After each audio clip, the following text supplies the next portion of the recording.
नुआ करी घर तोलुछंती किंबा तोलिबाकु चाहुछंती किंतु घर निर्माण पूर्वरु केउ केउ दिग उपरे विशेष दृष्टि देबे जानि नाहंती। एथिपई आपण चिंतित कि जदि हाँ तेबे व्यस्त हुअंतु नाही। आपणक समस्यार समाधान करिबा पई यथा गृह निर्माण समय रे केउ दिग उपरे विशेष ध्यान देबे जानिबा पई एही भिडियोटी को शेष पर्यंत देखंतु।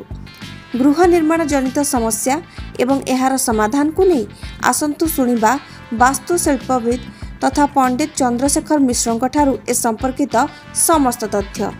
सर्वप्रथम घरर बंध निरूपण आग घरर दैर्घ्य प्रस्थ दुई की देखा जाए विचार को निया जाए। घरर दैर्घ्य प्रस्थ आपणकर टेप रे माप करंतु किंबा हाथ रे माप करंतु। पुराणा काल हाथ रे माप करथिले, वर्तमान शिल्पी माने कोन करचंती हाथ एतिकी आंगुली रे माप दौछंती लोक को लेखिकी किंतु टेप रे माप करूछंती। एक्चुअली ता नहीं, आपण जो टेप रे आपण माप करिवे से टेप रे लंब केते फुट केते इंची केते पा हला सब अच्छी। आपणकर फुट 1 फुट जे 12 इंची 1 इंची जे 4 पा ए हिसाब रे आपण नेकिरी गोटे सर्वनिम्न एकक रे परिणत करेंगे। आइदर आपण फुट रे परिणत करि परिबे किंबा इंची रे परिणत करि परिबे किंबा पा रे परिणत करि परिबे। पा रे परिणत करिया पई आपण मानकर सुविधा टिके रहिबो। दीटा तक दैर्घ्य प्रस्थ गोटे एकक रखिए। गोटे एकक हेले कौन हम आपको सुविधा क्षेत्रफलटा बाहर करने क्षेत्रफल बाहर करेंगे। दैर्घ्य प्रस्थ गुणिक क्षेत्रफल बाहर करेंगे। जो क्षेत्रफल जहाँ 8 रे हरिबे। 8 रे हरिले भाग शेष जदि आपणकर 7 रहा ताले आपण वास्तु बंध मनुष्य जाति जीवजगत पाई उपयुक्त घर रोहणी पाई आपण पारे। 1 रहिले देवता घर, 2 रहिले आपणकर वृषबंध। तेणु से आमर जो मनुष्य जाति जीवजगत रहा साधारणतः 7 गजबंध को आम नि जाए। तेणु गजबंध अनुसार आपणकर बंध पाईगले। जदि बंध पाइले घरर नक्षत्र पाइबे। 27 घर क्षेत्रफल को 27 द्वारा भाग करेंगे। 27 भाग करेंगे 1 2 3 तारी 1 रे अश्विनी नक्षत्र, 2 रे दिजा नक्षत्र, से अनुसार 27 नक्षत्र रेवती नक्षत्र पर्यंत रही। तेणु नक्षत्र आप राशि बाहर करेंगे। जदि अश्विनी नक्षत्र है ताले मेष राशि है, दिजा नक्षत्र मेष राशि, कृतिका नक्षत्र मेष राशि, कृतिका नक्षत्र किसी अंश वृष राशि रे भी अच्छी। तेणु से अनुसार जो राशिटा बाहर है गृहकर्तार राशि अनुसार सुट करना ना आप देखिए।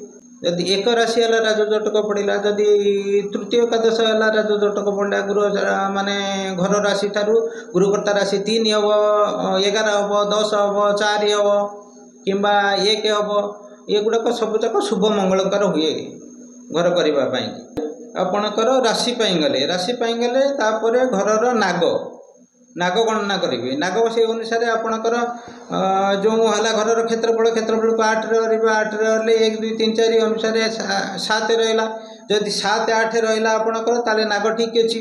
से नागर कौ अंश पड़ो ताले घरर बाहु को 8 रे हरिबे। जदि बाहु को 8 रे हरिले आपणकर 1 पड़ा ताले नागर मुंड उपर रहा। जदि मुंड उपर रहा से घर में कलह द्वंद्व विभिन्न प्रकार समस्या सृष्टि हे। तेणु घर करने उचित नुहे। जदि 2 रहा घरर अंशटा तार कंठ देश पड़ा, कंठ देश गलगंड कैंसर कार्डियोलिसिस रक्त जनित रोग सृष्टि हुए। तेणु विभिन्न प्रकार समस्या हुए। 1 2 आपण ठीक नुहे।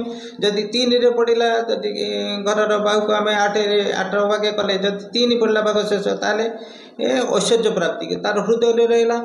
हृदय ऐश्वर्य प्राप्ति से घरे आपणकर धन ऐश्वर्य बढ़ी चलो। घर जिते पीढ़ी आसो आपणकर किसी क्षति हे ना। जदि 4 पड़ा सेटा उदर रहा। तेणु गृहकर्तार जावतीय मंगल हम, धन ऐश्वर्य प्राप्ति ठूँ आरंभ कर सबू प्रकार समस्या व्यवसाय वाणिज्य सबकि भल रहा। तेणु 5 6 7 8 पड़े अशुभ किए सन्यास जोग तब से घर रही पार न से घर विभिन्न प्रकार समस्या सृष्टि होपर जर रोग पारिपार्श्विक शत्रु एमती विभिन्न प्रकार हम।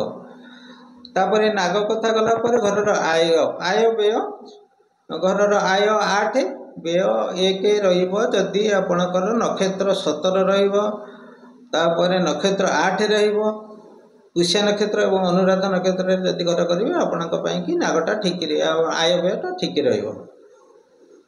ତେଣୁ ଏଇଟା ମୁଖ୍ୟ ଜିନିଷ ଦେଖାଯାଏ, ଘର ପାଇଁ ଦେଖାଯାଏ। ତାପରେ ତିଥି ନକ୍ଷତ୍ର, ଘର ଜଣେ ଲୋକ ଭାଗ ଦେବ ଶୁଭ ମାଙ୍ଗଳୀୟ କାର୍ଯ୍ୟ କରିବା ପାଇଁକି, ସେଥିପାଇଁ ଆପଣଙ୍କ ପାଇଁକି ତାର ଗୁରୁ ଶୁଦ୍ଧି ଥିବା ଦରକାର, ଚନ୍ଦ୍ର ଶୁଦ୍ଧି ଥିବା ଦରକାର, ମଙ୍ଗଳ ଶୁଦ୍ଧି ଥିବା ଦରକାର, ରବି ଶୁଦ୍ଧି ଥିବା ଦରକାର। ଏଗୁଡ଼ାକ ଶୁଭ ସମୟ ତାର ଯେଉଁ ଦିନ ଥିବ ସେଇଦିନ ଭାଗ ତା ପାଇଁକି କରାଯାଏ। ସେଥି ଅନୁସାରେ କିଛି ଜିନିଷ ଯଦି ତାର ଦରକାର ହେବ, ବାସ୍ତୁର କିଛି ତ୍ରୁଟି ଥାଏ, ତେଣୁ ସେ ତ୍ରୁଟି ପାଇଁକି କିଛି ଜଗନ୍ନାଥଙ୍କ ଜିନିଷ ତାପରେ ମଙ୍ଗଳାଙ୍କ ଜିନିଷ ଆସିକିରି ସେଇଟା ହେଇକିରି ଭାଗ ଦିଆଯାଏ।